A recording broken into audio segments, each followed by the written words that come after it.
Hello guys, and welcome to another edition of our subclass review series for 5th edition D&D. Alex and Jameson, as always.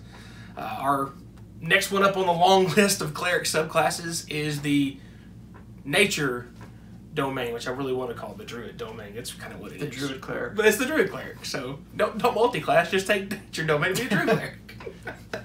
Alright, at level 1, you get not one, but 2 features. The first one is called Acolyte of Nature. You get to gain a Druid cantrip of your choice. And you also get to choose a proficiency between one of 3 things, which is animal handling, nature, or survival. Makes sense. Also at level 1, you get a bonus proficiency, which is with heavy armor. Never a bad thing. Why do you gain bonus proficiency in armor? Great question. No idea. It doesn't really make a lot of sense because druids can't wear heavy armor. They can only wear smaller, lighter things, not heavy plate armors. But you're not a druid, you're a cleric. Screw you, rules. Level 2, Channel Divinity is Charm Animals and Plants. It specifies in the PHB, Player's Handbook, shorthand is great, that it has to be a beast or a plant, which we did some looking through the monster manual. There's really not that many beasts in the book. Originally, I thought, oh, this is a decent ability. It's got some use to it. And I was like, owlbear's not even a beast. Like, it's all monstrosities. Yeah, anything that's not like something we would find in the real world is considered like a monstrosity. It's got to be normal. Like the biggest, baddest thing in there beast-wise is a mammoth, CR6. Most everything else in there is like a half CR, 1, 2, whatever else. So it's got some use, but they have to make a wisdom saving throw, and if they fail, they become friendly to you. We'll get to the ability later on why that becomes a little bit better, get some more use, especially on the RP side of things later on. Alright, at level 6, you gain the ability Dampen Elements.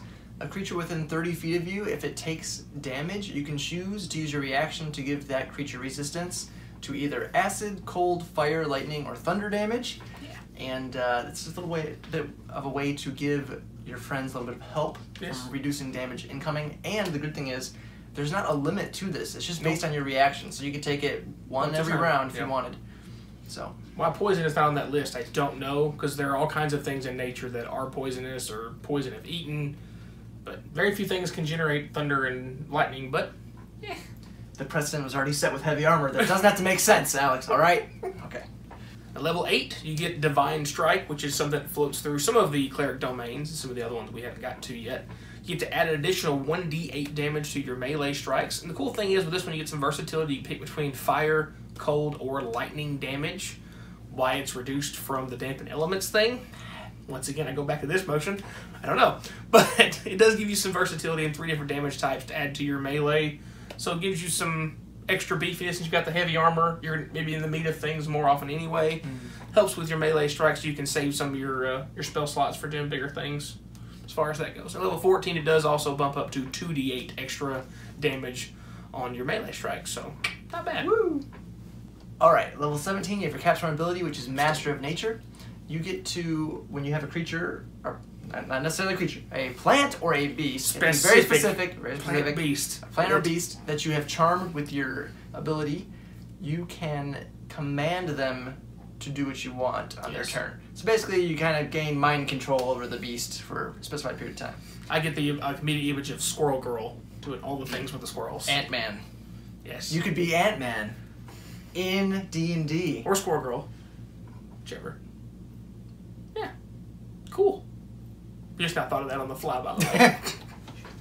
On to the part of the video we do our ratings for the 3 different categories, which are Roleplay value, combat value, and overall class synergy. That's right. And of course, we start with the roleplay value, which we gave the Druid Domain. Nature Domain. I like calling it Druid, it's the same way.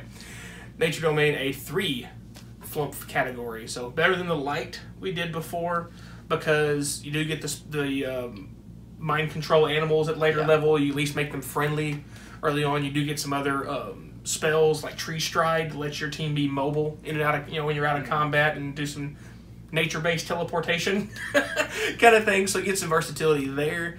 But outside of that, that's pretty much it. So you do get a little help on the RP value with very specific things that are very good at very specific things. So we got some very niche situational. But they are good in those situations. So if your campaign does take place in a lot of nature areas, maybe a little higher on the RP value. If you're in a lot of city-states and towns doing things, it probably will come down a little bit. But that's as with most things. Some things are campaign dependent, which a lot of this thing could very well be. Then we have the combat value. We decided to give this a 4, primarily because you gain a few bonuses. Where you get heavy armor is a big deal. Yes. It can make a big difference in combat. Also, some of the abilities like grasping vine and things like that, that kind of bark skin can be helpful as well. Anything that increases your AC is going to be very helpful.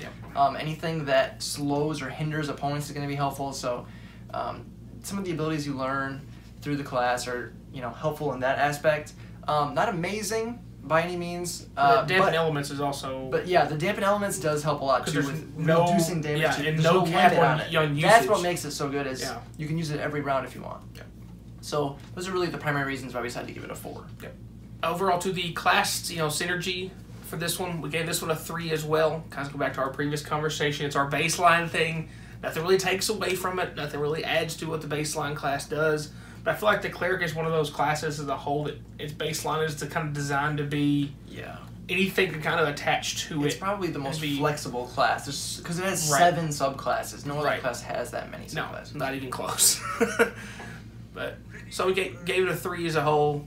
Not a bad score for your class synergy, but nothing great. Alright guys, that's pretty much our thoughts on the Nature Domain Cleric. Yes. If there's anything you want to say about this subclass or any others, let us know in the comments below. If you'd please like the video, subscribe, hit that bell notification so all of our new videos come out. And as always guys, thanks for watching. Hello again guys, welcome to our...